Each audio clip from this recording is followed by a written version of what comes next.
রাসূল বলতেছেন জীবিত মানুষের সমালোচনা চেয়ে মরা মানুষের সমালোচনা বড় গুনাহ।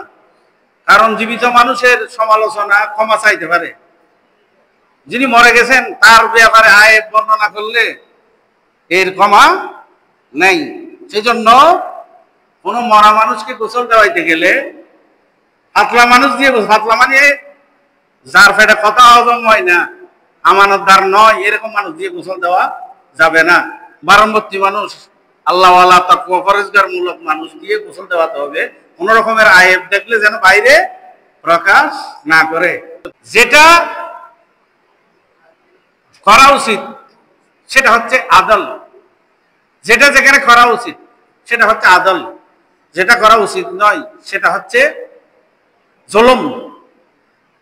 জুলুম মানে ইনসাফের বিপরীত, অর্থাৎ যেখানে ইনসাফ নাই সেখানে জুলুম আছে। যার প্রাপ্য তাকে দেওয়া সেটা হচ্ছে আদল, যার প্রাপ্য তাকে না দেওয়া, বঞ্চিত করা, সেটা হচ্ছে জুলুম। যেমন মুরদারের খরচ আদায় করে দিয়ে নিয়ে আদল না দিয়ে নিয়ে জুলুম না, ওর সম্পত্তি বুক করে খাইতে লিখুন কিন্তু ওর খরচ আদায় না করে, এরকম আছে না নি? হ্যাঁ,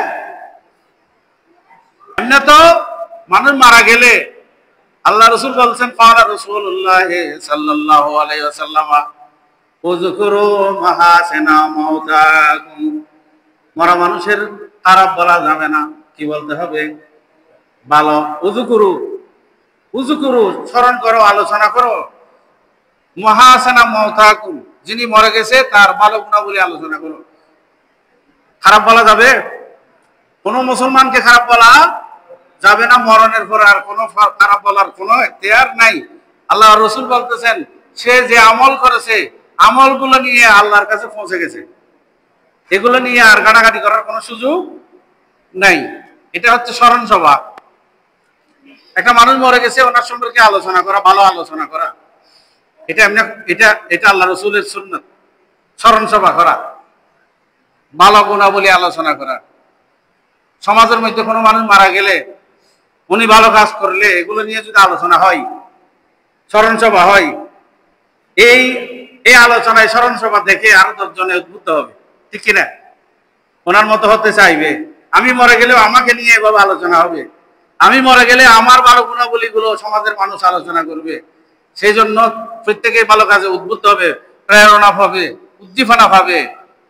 আল্লাহ রাসূল বলতেছেন, উযকুরু মাহাসিনা মাউতাকুম, মরা মানুষের ভালো আলোচনা করবে, খারাপ বলা যাবে না। মরা মানুষের বদনামি যদি কেউ করে, মরা মানুষের খারাপ গুণাবলী যদি কোনো আলোচনা করে, আল্লাহ রাসূল বলতেছেন সেটা জীবিত মানুষের গীবতের চেয়েও মরা মানুষের গীবত বড় গুনাহ। যেহেতু জীবিত মানুষের সমালোচনা ক্ষমা চাওয়ার সুযোগ আছে, মরা মানুষের সমালোচনা ক্ষমা চাওয়ার কোনো সুযোগ নেই। গোসল করতে পর্যন্ত, লাশকে গোসল দেওয়াতে পর্যন্ত যেরকম সেরকম মানুষকে দিয়ে গোসল দেওয়া যাবে